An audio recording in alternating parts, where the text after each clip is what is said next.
ಎಥಿಕ್ಸನ್ನು ನಾವು ಕಂಪ್ಲೀಟಾಗಿ ಅದರ ಆಳಕ್ಕೆ ಇಳಿಯೋಕ್ಕಿಂತ ಮೊದಲು ಕೆಲವು ಶಬ್ದಗಳನ್ನು ಚೆನ್ನಾಗಿ ತಿಳ್ಕೊಂಡಿರಬೇಕಾಗತ್ತೆ. ಅಂಥ ಶಬ್ದಗಳನ್ನು ಇವತ್ತು ಮತ್ತು ಮುಂದಿನ ಕೆಲವು ವಿಡಿಯೋಗಳಲ್ಲಿ ನೋಡೋಣ. ಮೊದಲನೇ ಶಬ್ದ ಏನಂತಂದರೆ ಆ್ಯಟಿಟ್ಯೂಡ್. ಆ್ಯಟಿಟ್ಯೂಡ್ ಅನ್ನೋದನ್ನು ಸೋಷಿಯಲ್ ಮೀಡಿಯಾದವರು ಬಳಸೋದು ಬೇರೆ ರೀತಿ. ಏನು ಆ್ಯಟಿಟ್ಯೂಡ್ ನಿಂದು, ನೋಡು ಆ್ಯಟಿಟ್ಯೂಡ್ ಅವರದ್ದು, ಈ ರೀತಿಯಾಗಿ ಅದನ್ನು ಬಳಸ್ತಾರೆ. ಆದರೆ ನಿಜವಾಗಲೂ ಆ್ಯಟಿಟ್ಯೂಡ್ನ ಅರ್ಥ ಆ ಒಂದು ವೇದಲ್ಲಿ ಬಳಸ್ತಾರಲ್ವ, ಆ ಥರ ಇರೋದಿಲ್ಲ ಅದು. ಏನು ಆ್ಯಟಿಟ್ಯೂಡ್ ಅಂತಂದರೆ ಸಾಮಾನ್ಯವಾಗಿ ಇಂಗ್ಲೀಷ್ ಡಿಕ್ಷನರಿ ಅಥವಾ ಅದರ ನಿಜವಾದ ಅರ್ಥ ನೋಡೋದಾದರೆ ಮನೋವೃತ್ತಿ ಅಂತ ಹೇಳ್ಬೋದು, ವರ್ತನೆ ಅಂತ ಹೇಳ್ಬೋದು, ಅಥವಾ ನಮ್ಮ ಅಭಿವೃತ್ತಿ, ಈ ಥರ ಸಹ ಬೇರೆ ಬೇರೆ ಕನ್ನಡದಲ್ಲಿ ಶಬ್ದಗಳಿದೆ. ಶಬ್ದಗಳ ಅಂದರೆ ಅನುವಾದ ಅನ್ನೋಕ್ಕಿಂತ ಅದು ಏನು ಅಂತ ತಿಳ್ಕೊಳ್ಬೇಕಲ್ವ ನಾವು. ಏನು ಹಾಗಂತಂದರೆ, ಈಗ ಒಂದು ವಸ್ತು ಇರುತ್ತೆ. ವಸ್ತು ಅಂತಂದರೆ ನೀವೊಂದು ಪ್ರದೇಶಕ್ಕೆ ಹೋಗಿರ್ತೀರಿ.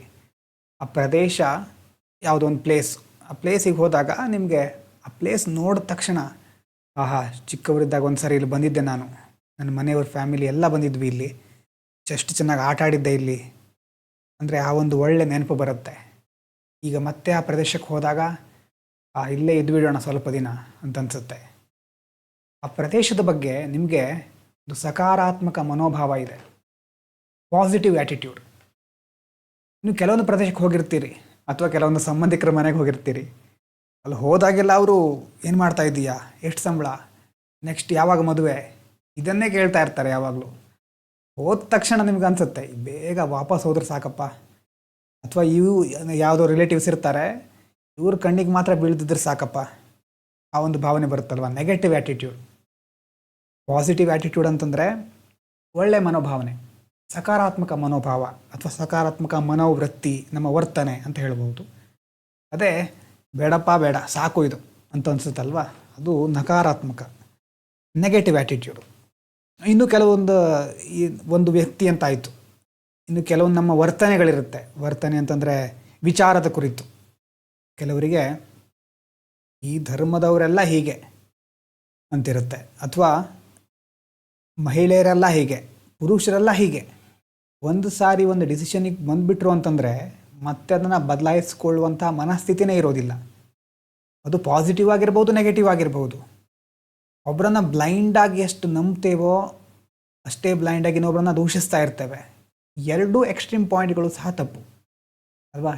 ಹಿಂದಿನ ಸಾರಿ ನಾವು ಹೇಳಿದ ಹಾಗೆ, ಡಿಸ್ಕಸ್ ಮಾಡಿದ ಹಾಗೆ, ಒಬ್ಬರಲ್ಲಿ ಎರಡೂ ಥರದ್ದು ಇರುತ್ತೆ, ಎರಡೂ ಗುಣನೂ ಇರುತ್ತೆ. ಹಾಗಾಗಿ ಕಂಪ್ಲೀಟ್ ಎಕ್ಸ್ಟ್ರೀಮ್ ಪಾಯಿಂಟಲ್ಲಿ ಇರಬಾರ್ದು ನಾವು. ಕೆಲವರಿಗೆ ಬೆಳಗ್ಗೆ ಎದ್ದ ತಕ್ಷಣ ನರಿಮುಖ ನೋಡಿದೆ ಅಂತ ಹೇಳ್ತಾರೆ. ನರಿಮುಖ ನೋಡೋದು ಅಂತಂದರೆ ಪ್ರಾಣಿ ಸಂಗ್ರಹಾಲಯಕ್ಕೆ ಹೋಗಿ ಬಂದರು ಅಂತಲ್ಲ. ನರಿಮುಖ ನೋಡಿದ ಒಂದು ದಿನ ಅಂತಂದರೆ ಬಹಳ ಲಾಭ ಆಗಿದೆ ಅನ್ನೋ ರೀತಿಯಲ್ಲಿ ಬಳಸ್ತಾರೆ. ಎಲ್ಲರೂ ಬೆಳಗ್ಗೆ ಎದ್ದ ತಕ್ಷಣ ಓಹೋ ಬೆಕ್ಕು ನೋಡಿಬಿಟ್ಟೆ ಇವತ್ತೇನೋ ಕಾದಿದೆ ಇವತ್ತು ನನಗೆ ಅನ್ನುವಂಥ ನೆಗೆಟಿವ್ ಫೀಲಿಂಗಲ್ಲಿ ಇರ್ತಾರೆ. ಅಂತಹ ನೆಗೆಟಿವ್ ಪಾಸಿಟಿವ್ ಆ್ಯಟಿಟ್ಯೂಡು ನಾವು ದಿನನಿತ್ಯ ಬೇರೆ ಬೇರೆ ಕ್ಷೇತ್ರದಲ್ಲಿ, ಬೇರೆ ಬೇರೆ ಸಂದರ್ಭದಲ್ಲಿ ನಮ್ಮನ್ನೇ ನಾವು ನೋಡ್ಕೊಂಡಾಗ ಗೊತ್ತಾಗುತ್ತೆ ಅಲ್ವಾ. ಯಾವುದೇ ವ್ಯಕ್ತಿ ಆಗಿರಬಹುದು, ವಸ್ತು ಆಗಿರಬಹುದು, ವಿಚಾರ ಆಗಿರಬಹುದು, ಅದ್ರ ಕುರಿತಾದಂತಹ ಒಂದು ಸಕಾರಾತ್ಮಕ ಅಥವಾ ನಕಾರಾತ್ಮಕ ಮನೋಭಾವ, ಮನೋವೃತ್ತಿ ಅಂತ ಆ್ಯಟಿಟ್ಯೂಡಿಗೆ ಕರಿತೇವೆ. ಮತ್ತು ಅಷ್ಟು ಸುಲಭವಾಗಿ ಚೇಂಜ್ ಮಾಡಲಿಕ್ಕೆ ಆಗೋದಿಲ್ಲ ಇದನ್ನು. ಯಾಕಂದರೆ ನಾವು ಬೆಳೆದು ಬಂದಿರೋ ವಾತಾವರಣದಲ್ಲಿ ಯಾವ ಥರ ನಮಗೆ ಜನರು ಸಿಕ್ಕಿದ್ದಾರೆ, ನಮ್ಮ ತಂದೆ ತಾಯಿ ಯಾವ ಥರ ಇದ್ದರು, ಅವರ ಒಂದು ವ್ಯಾಲ್ಯೂಸ್ಗಳೇನಿತ್ತು, ಇದೆಲ್ಲ ಇಂಪಾರ್ಟೆಂಟ್ ಆಗಿರುತ್ತೆ. ಹಾಗಾಗಿ ಅಷ್ಟು ಸುಲಭವಾಗಿ ಇದನ್ನು ಬದಲಾಯಿಸ್ಲಿಕ್ಕೆ ಆಗೋದಿಲ್ಲ. ಒಂದು ಜೀವನದಲ್ಲಿ ದೊಡ್ಡ ಬದಲಾವಣೆಗಳು ಬಂದಾಗ ಇಂಥದ್ದಲ್ಲಿ ಕೆಲವು ಮಾರ್ಪಾಡುಗಳು ಆಗುತ್ತೆ. ಆದರೆ it is not easy to change the attitude. ಅಂದರೆ ಆ್ಯಟಿಟ್ಯೂಡ್ ಅನ್ನೋದು ಹೌದು, ಆದರೆ UPSC ಎಥಿಕ್ಸ್ನಲ್ಲಿ ಯಾಕೆ ಇಟ್ಟಿದ್ದಾರೆ ಈ ಶಬ್ದವನ್ನು, ಯಾಕಿರಬಹುದು ಅಲ್ವಾ. ಆ್ಯಟಿಟ್ಯೂಡು ನಮ್ಮ ಮನೋಭಾವದಿಂದ UPSCಗೆ ಏನು ಆಗಬೇಕಾಗಿದೆ. ಆದರೆ ನೋಡಿ, ನೀವು ಒಬ್ಬ ವ್ಯಕ್ತಿ ಬಗ್ಗೆ, ವಿಚಾರದ ಬಗ್ಗೆ, ಒಂದು ಪ್ರದೇಶ ಯಾವುದೇ ಒಂದ್ರ ಬಗ್ಗೆ ನಕಾರಾತ್ಮಕ ಮನೋಭಾವನ ಇಟ್ಕೊಂಡಿದ್ದೀರಿ ಅಂತ ಇಟ್ಕೊಳ್ಳಿ. ಆ ಮನೋಭಾವ ಇದೆ ನಿಮಗೆ ಈಗ. ಅಂದರೆ ಮುಂದೆ ನೀವು ಅಧಿಕಾರಿ ಆಗಲಿಕ್ಕಿರೋರು. ಅಧಿಕಾರಿ ಆದಮೇಲೆ ಒಬ್ಬ ವ್ಯಕ್ತಿ, ಧರ್ಮ, ಜನಾಂಗ ಇದರ ಕುರಿತಾದ ಮನೋಭಾವ ನಿಮ್ಗೆ ಈಗಲೇ ಇದ್ದರೆ ಮುಂದೆ ನೀವು ಡಿಸಿಷನ್ ಕೈಗೊಳ್ಳಬೇಕಾದ್ರೆ ಅವರನ್ನು ಕಡೆಗಣಿಸ್ತೀರಿ, ಅವರ ವಿರುದ್ಧ ಕ್ರಮವನ್ನು ಕೈಗೊಳ್ತಾ ಹೋಗ್ತೀರಿ. ಆವಾಗ ನಿಮ್ಮ ಒಂದು ಕಣ್ಣಿಗೆ ಪಟ್ಟಿ ಕಟ್ಕೊಂಡು ಹಾಗೆ ನ್ಯಾಯ ಯಾವುದು ಅಂತ ನೋಡದೆ ಬ್ಲೈಂಡಾಗಿ ನಿಮ್ಗೆ ಏನು ಅನ್ಸುತ್ತೋ ಅದನ್ನು ಮಾಡ್ಲಿಕ್ಕೆ ಸ್ಟಾರ್ಟ್ ಮಾಡ್ತೀರಿ. ಕೇವಲ ನಿಮ್ಮ ಪ್ರಾಬ್ಲಮ್ ಆಗಿತ್ತು ಇಷ್ಟು ದಿನ, ಆ ನೆಗೆಟಿವ್ ಆಟಿಟ್ಯೂಡು ಸಮಾಜಕ್ಕೆ ದೊಡ್ಡ ವಿಪತ್ತಾಗಿ ಪರಿಣಮಿಸಿ ಬಿಡುತ್ತೆ ಅದು. ಹಾಗಾಗಿ ಆ ಒಂದು ಸಂದರ್ಭ ಬರಬಾರ್ದು ಅಂತ ಆ್ಯಟಿಟ್ಯೂಡ್ ಅಂತಂದರೆ ಏನು, ಏನೇನು ಥರ ಇರುತ್ತೆ, ಅದನ್ನು ಹೇಗೆ ನಾವು ಚೇಂಜ್ ಮಾಡ್ಕೊಳ್ಬಹುದು, ಅಥವಾ ನಮ್ಮಲ್ಲಿ ಯಾವ ಬದಲಾವಣೆಗಳು ಆಗಬೇಕು ಒಂದು ಅಧಿಕಾರಿ ಆಗಬೇಕು ಅಂತಂದರೆ ಅನ್ನೋದಕ್ಕೋಸ್ಕರ ಆ್ಯಟಿಟ್ಯೂಡ್ನ ಬಗ್ಗೆ ಎಥಿಕ್ಸ್ನಲ್ಲಿ ಇಂಟ್ರೊಡ್ಯೂಸ್ ಮಾಡಿದ್ದಾರೆ. ಆ್ಯಟಿಟ್ಯೂಡ್ ಅಂತಾಯಿತು. ಇನ್ನೊಂದಿದೆ ಆ್ಯಪ್ಟಿಟ್ಯೂಡ್. ಆ್ಯಪ್ಟಿಟ್ಯೂಡ್ ಅನ್ನೋ ಶಬ್ದವನ್ನು CSAT ಫುಲ್ ಫಾರ್ಮಲ್ಲಿ ಕೇಳಿರ್ಬೋದು ನೀವು, civil services aptitude test. Aptitude ಅಂತಂದರೆ ಆ್ಯಟಿಟ್ಯೂಡಿಗೂ ಆ್ಯಪ್ಟಿಟ್ಯೂಡಿಗೂ ಸ್ಪೆಲ್ಲಿಂಗ್ ನೋಡಿದರೆ ಅಲ್ಲಿ ಟಿ ಇರೋ ಅಲ್ಲಿ ಇಲ್ಲಿ ಪಿ ಇದೆ. ಅದು ಮನೋವೃತ್ತಿ ಅಥವಾ ವರ್ತನೆ, ಮನೋಭಾವ ಅಂತ ಹೇಳಿದ್ರೆ ಇದೇನು, ಇದು ನಮ್ಮ ಸಾಮರ್ಥ್ಯ. ಆ್ಯಪ್ಟಿಟ್ಯೂಡ್ ಅಂತಂದರೆ ಸಾಮರ್ಥ್ಯ, ಪ್ರತಿಭೆ ಅಂತ ಹೇಳ್ಬೋದು, ಅಭಿರುಚಿ ಅಂತ ಹೇಳ್ಬೋದು. ಸಾಮಾನ್ಯವಾಗಿ ಪ್ರತಿಭೆ ಅನ್ನೋದು ಹುಟ್ಟದಾಗಿಂದಾನೇ ಬಂದಿರುತ್ತೆ. ಪ್ರತಿಭೆ ಎಲ್ರಿಗೂ ಇರುತ್ತೆ, ಆದರೆ ಬೇರೆ ಬೇರೆ ಕ್ಷೇತ್ರದಲ್ಲಿ ಇರುತ್ತೆ. ಅದಕ್ಕೆ ನಾವು ಎಲ್ಲ ಟೈಮ್ನಲ್ಲೂ ಪ್ರತಿ ಸಂದರ್ಭದಲ್ಲೂ ನೆನಪಿಟ್ಕೊಳ್ಬೇಕಾಗಿರೋದು ಏನಂತಂದರೆ ಎವ್ರಿ ಒನ್ ಇಸ್ ಯುನಿಕ್ ಅಲ್ವಾ. ಪ್ರತಿಯೊಬ್ಬರು ವಿಶಿಷ್ಟರೇ ಇಲ್ಲಿ. ನಮಗೇನೋ ಬರುತ್ತೆ, ಬೇರೆಯವ್ರಿಗೆ ಇನ್ನೇನೋ ಬರ್ತಾ ಇರುತ್ತೆ. ಕೆಲವರಲ್ಲಿ ವಿಶೇಷ ಪರಿಣಿತಿಯನ್ನು ಪಡ್ಕೊಂಡಿರ್ತಾರೆ, ಆದರೆ ಅಂಥ ವಿಷಯಗಳನ್ನು ಪ್ರಸ್ತುತಪಡಿಸಲಿಕ್ಕೆ ಅವರಿಗೆ ಅವಕಾಶ ಸಿಕ್ಕಿರೋದಿಲ್ಲ.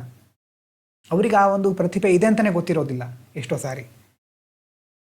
ಹಾಗಾಗಿ ಬೇರೆಯವರನ್ನು ಮೂದಲಿಸೋಕ್ಕಿಂತ ಮೊದಲು, ಬೇರೆಯವ್ರ ಬಗ್ಗೆ ಜಡ್ಜ್ ಮಾಡೋಕ್ಕಿಂತ ಮೊದಲು ಪ್ರತಿಯೊಬ್ಬರೂ ವಿಶಿಷ್ಟವಾಗಿರ್ತಾರೆ, ಅವರಲ್ಲಿ ಏನೋ ಪ್ರತಿಭೆ ಇರುತ್ತೆ ಅನ್ನೋದು ನಮಗೆ ನೆನಪಲ್ಲಿ ಇರಬೇಕು. ಮತ್ತು ಪ್ರತಿಭೆ ಅನ್ನೋದು ಮೊದಲೇ ಹೇಳಿದಾಗೆ ಇದು ಹುಟ್ಟಿನಿಂದಾನೇ ಬಂದಿರುತ್ತೆ ಸಾಮಾನ್ಯವಾಗಿ.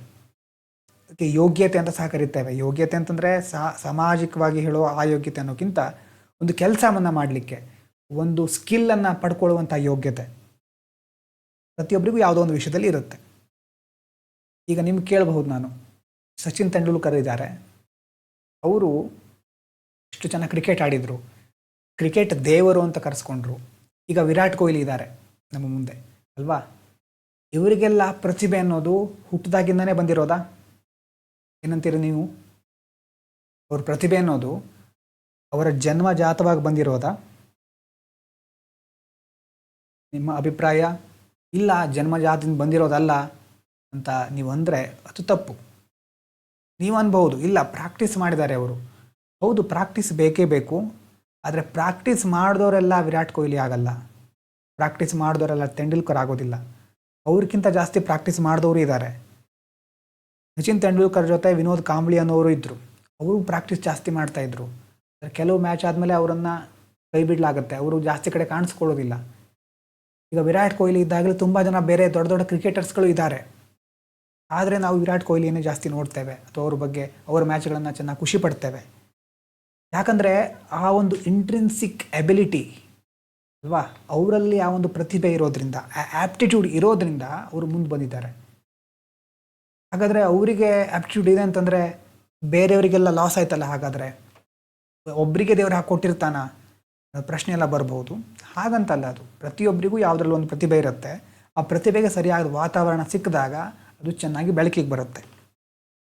ಕೆಲವರಿಗೆ, ಈಗ ನನಗೆ ಸ್ಪೋರ್ಟ್ಸಲ್ಲಿ ಇಂಟ್ರೆಸ್ಟ್ ಇಲ್ಲದೆ ಇರಬಹುದು, ನನಗೆ ಓದೋದರಲ್ಲಿ, ಅದನ್ನು ಬೇರೆಯವ್ರಿಗೆ ಹೇಳೋದರಲ್ಲಿ, ಅರ್ಥ ಮಾಡಿಸೋದ್ರಲ್ಲಿ, ಹೇಗಾದರೂ ಮಾಡಿ ತಿಳಿಸ್ಬೇಕು ಅನ್ನೋದರಲ್ಲಿ ನನಗೆ ಇಂಟ್ರೆಸ್ಟ್ ಇರ್ಬೋದು ಅಲ್ವಾ. ನನಗೆ ಈಗ ನಾನು ಸ್ಪೋರ್ಟ್ಸ್ ಆಡ್ಲಿಕ್ಕೆ ಹೋದರೆ ನಾನಿರೋ ಟೀಮೇ ಸೋಲ್ಬಹುದು ಅಲ್ವಾ, ನನ್ನನ್ನು ಇಟ್ಕೊಂಡಿರೋದ್ರಿಂದ ಅವರಿಗೆ ಸೋಲನ್ನು ಅನುಭವಿಸಬೇಕಾಗ್ಬೋದು.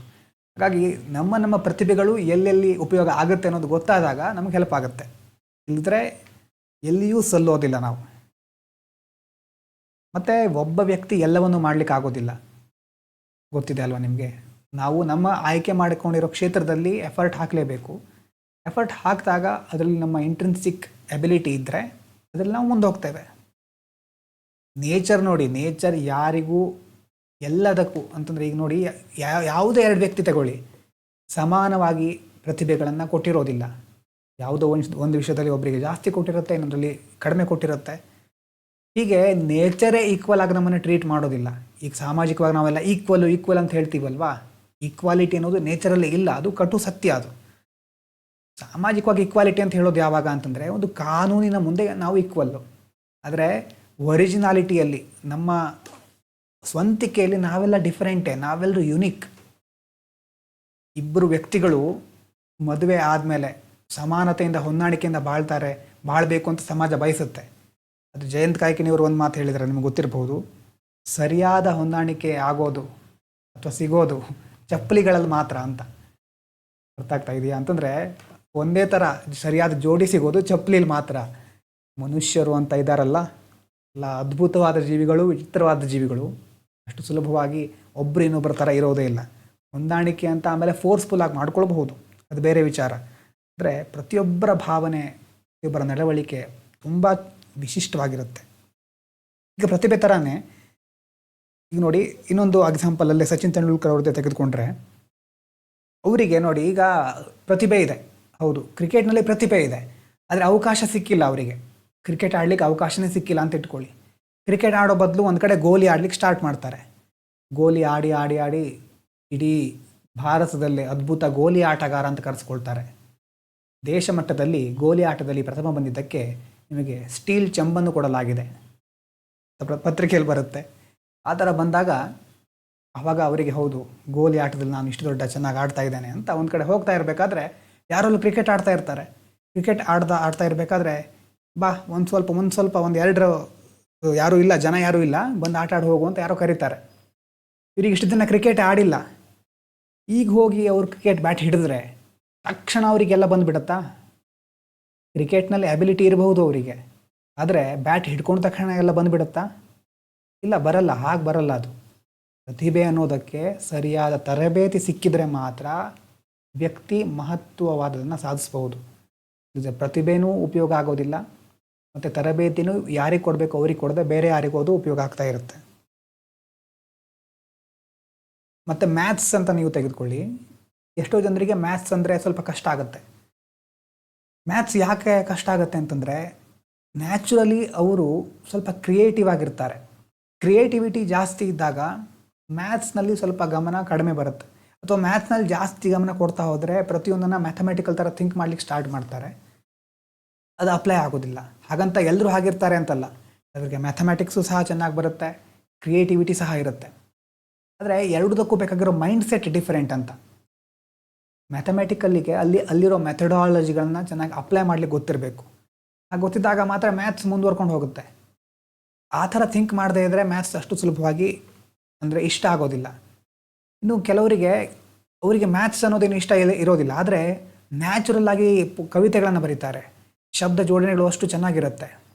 ಮತ್ತು ಕಥೆ ಬರಲಿಕ್ಕೆ ಹೋದರೆ, ಕವಿತೆ ಬರಲಿಕ್ಕೆ ಹೋದರೆ, ಅಥವಾ ಹಾಡಲಿಕ್ಕೆ ಹೋದರೆ, ಸಿಂಗಿಂಗು, ಎಲ್ಲ ಥರದಲ್ಲಿ ಅವರು ಬಹಳ ಮುಂದಿರ್ತಾರೆ. ಅಂದರೆ ಅವರವರ ಆಯ್ಕೆ ಅದು, ಮತ್ತು ಅವರವರ ಪ್ರತಿಭೆಗೆ ಸಂಬಂಧಪಟ್ಟಿತ್ತು. ಹಾಗಾಗಿ ನೀವು ಏನೋ ಮಾಡಿಬಿಡ್ತೇನೆ ಅಂದ ತಕ್ಷಣ, ಅದಕ್ಕೆ ಹೇಳಿದ್ದು ಪ್ರಾಕ್ಟೀಸ್ ಇದ್ದ ಮಾತ್ರಕ್ಕೆ ಪ್ರತಿಭೆ ಹುಟ್ಟುಬಿಡೋದಿಲ್ಲ. ಈಗ ಕೆಲವರು ಅವರಿಗೆ ಸರಿಯಾದ ಕಂಠ ಇದ್ದರೆ ಮಾತ್ರ ಹಾಡಲಿಕ್ಕಾಗೋದು, ಅಥವಾ ಒಂದು ಧ್ವನಿ ಇರಬೇಕಲ್ವ. ಧ್ವನಿ ಇಲ್ಲದೆ ಇದ್ದರೆ ಎಷ್ಟೇ ಪ್ರಯತ್ನ ಮಾಡಿ ಪ್ರಾಕ್ಟೀಸ್ ಮಾಡ್ತಾನೆ ಇರಬಹುದು, ಆದರೆ ಆ ಒಂದು ಪ್ರಾಕ್ಟೀಸು ಉಪಯೋಗ ಆಗೋದಿಲ್ಲ. ಅದೇ ಬೇರೆ ಯಾವುದೋ ಫೀಲ್ಡಲ್ಲಿ ಅವರಿಗೆ ಚೆನ್ನಾಗಿ ಪ್ರತಿಭೆ ಇರುತ್ತೆ, ಅಲ್ಲಿ ಹೋದರೆ ಬಹಳ ಬೇಗ ಅವರು ಕ್ಯಾಚ್ ಮಾಡ್ಕೊಳ್ತಾರೆ. ಹಾಗಾಗಿ ಅದನ್ನು ಬಹಳ ಸರಿಯಾಗಿ ನೋಡ್ಕೊಳ್ಬೇಕಾಗತ್ತೆ ನಾವು. ನಮ್ಮ ಪ್ರತಿಭೆ ಯಾವುದರಲ್ಲಿ ಇದೆ ಅನ್ನೋದನ್ನು ಕಂಡು ಹಿಡ್ಕೊಳ್ಳೋದೇ ಬಹಳ ಕಷ್ಟ ಅಲ್ವಾ. ನಾವು ಯಾವುದರಲ್ಲೂ ಪ್ರತಿಭೆಯನ್ನು ಹೊಂದಿರುತ್ತೇವೆ, ಆ ಹೊಂದಿರುವ ಪ್ರತಿಭೆ ಫೀಲ್ಡಿಗೆ ಸಮಾಜದಲ್ಲಿ ದುಡ್ಡು ಸಿಕ್ಕೋದಿಲ್ಲ. ದುಡ್ಡು ಸಿಗದೇ ಇದ್ದಾಗ ಯಾವುದಾದ್ರೂ ಒಂದು ಕೆಲಸವನ್ನು ಮಾಡಬೇಕಾಗುತ್ತೆ. ಕೆಲಸದಲ್ಲಿ ಆಸಕ್ತಿ ಇರೋದಿಲ್ಲ, ಆಸಕ್ತಿ ಇರದೇ ಇದ್ದಾಗ ಅದು ಯಾಂತ್ರಿಕವಾಗಿ ಕಾಣಿಸ್ಲಿಕ್ಕೆ ಶುರುವಾಗುತ್ತೆ. ಯಾಂತ್ರಿಕವಾಗಿ ಕಾಣಿಸ್ಲಿಕ್ಕೆ ಶುರುವಾದಾಗ ಬೇಗ ಬೋರ್ ಆಗುತ್ತೆ. ಬೋರ್ ಆದ ತಕ್ಷಣ ಜೀವನದಲ್ಲೇ ಏನು ಅರ್ಥ ಇಲ್ಲ ಅಂದ್ಕೊಳ್ಳಿಕ್ಕೆ ಪ್ರಾರಂಭಿಸ್ತೇವೆ. ಈ ಥರ ಒಂದು ವಿಷಯದಲ್ಲಿನ ಒಂದು ಕೊರತೆ ಕಾಣಿಸೋದು ಜೀವನದಲ್ಲೇ ದೊಡ್ಡ ಕೊರತೆ ಆಗಿ ಪರಿಣಮಿಸ್ತಾ ಹೋಗುತ್ತೆ. ಹಾಗಾಗಿ ಈಗ ನಿಮಗೆ ಆದರೂ ಏನಾದರೂ ಒಂದು ವಿಷಯದಲ್ಲಿ ಪ್ರತಿಭೆ ಅಂತಿದ್ದರೆ, ನ್ಯಾಚುರಲ್ ಆಗಿ ನೀವೇನೋ ಮಾಡಲಿಕ್ಕೆ ಹೊರಟಿದ್ರೆ, ಈ ವಿಷಯದಲ್ಲಿ ನನಗೆ ಪ್ರತಿಭೆ ಇದೆ ಅಂತ ನಿಮ್ಗೆ ಅನಿಸಿದರೆ ಸ್ವಲ್ಪ ದಿನ ಟ್ರೈ ಮಾಡಿ ನೋಡಿ. ಟ್ರೈ ಮಾಡಿ ನೋಡೋದು ಅಂತಂದರೆ ಕಂಪ್ಲೀಟ್ ಅದಕ್ಕೆ ಕೊಡೋದಲ್ಲ, ಜೀವನೋಪಾಯ ಅಂತ ಹೇಳ್ತೀವಲ್ವ, ಲೈವ್ಲಿಹುಡ್, ಜೀವನ ನಡೆಸಲಿಕ್ಕೆ ದುಡ್ಡು ಬೇಕು ಅಂತಂದರೆ ಅದಕ್ಕೆ ಉದ್ಯೋಗ ಬೇಕೇ ಬೇಕು. ಉದ್ಯೋಗ ಯಾವುದಾದ್ರೂ ನೀವು ಮಾಡಲೇಬೇಕು. ಉದ್ಯೋಗ ಮಾಡಿ ಮುಗಿದ ಸ್ವಲ್ಪ ಹೊತ್ತು ಅಥವಾ ನಿಮಗೇನಾದರೂ ಒಂದು ಟೈಮ್ ಸಿಕ್ಕಿದರೆ, ಈಗ ಓದ್ತಾ ಇರ್ತೀರಿ, ಓದ್ತಾ ಇಂತಿಷ್ಟು ಹೊತ್ತು ಓದಿದ್ಮೇಲೆ ದಿವಸಕ್ಕೊಂದು ಅರ್ಧ ಗಂಟೆ ನಿಮ್ಮ ಒಂದು ಹವ್ಯಾಸ ಯಾವುದು, ನಿಮ್ಮ ಒಂದು ಪ್ರತಿಭೆ ಯಾವುದು, ಅದರ ಕಡೆ ಒಂದು ಅರ್ಧ ಗಂಟೆ ಟೈಮ್ ಕೊಟ್ಟರೆ ಮುಂದೆ ನೀವು ಅದನ್ನು ಕನ್ಸಿಸ್ಟೆಂಟಾಗಿ ಟೈಮ್ ಕೊಡ್ತಾ ಹೋದರೆ 10 ರಿಂದ 15 ವರ್ಷಗಳಲ್ಲಿ ಈ ಫೀಲ್ಡನ್ನು ಬಿಟ್ಟು, ಈಗಿರೋ ಫೀಲ್ಡನ್ನು ಬಿಟ್ಟು ನಿಮ್ಮ ಪ್ರತಿಭೆಯ ಫೀಲ್ಡಿಗೆ ಹೋಗುವ ಸಂದರ್ಭ ಬಂದರೂ ಬರಬಹುದು. ಹಾಗಾಗಿ ಯೋಚನೆ ಮಾಡಿ. ಅದೇನು ನಾನು ಹೇಳಿದ ತಕ್ಷಣ ಆಗೋದಲ್ಲ, ನೀವು ಥಿಂಕ್ ಮಾಡಿ ಪ್ಲ್ಯಾನ್ ಮಾಡಿ ಬರೆದಿಟ್ಟರೂ ಆಗೋದಲ್ಲ. ನೀವು ಯಾವಾಗ ಆ್ಯಕ್ಟ್ ಮಾಡಲಿಕ್ಕೆ ಶುರು ಮಾಡ್ತೀರೋ ಆವಾಗ ಆಗುತ್ತೆ. ಹಾಗಾಗಿ ಮೊದಲನೇದು ಆ್ಯಟಿಟ್ಯೂಡ್, ಮನೋಭಾವ. ಎರಡನೇದು ಆ್ಯಪ್ಟಿಟ್ಯೂಡು, ಅಭಿರುಚಿ ಅಥವಾ ಸಾಮರ್ಥ್ಯ ಅಥವಾ ಪ್ರತಿಭೆ. ಮುಂದಿನ ಶಬ್ದಗಳನ್ನು ಮುಂದಿನ ವೀಡಿಯೋದಲ್ಲಿ ಕಂಟಿನ್ಯೂ ಮಾಡೋಣ.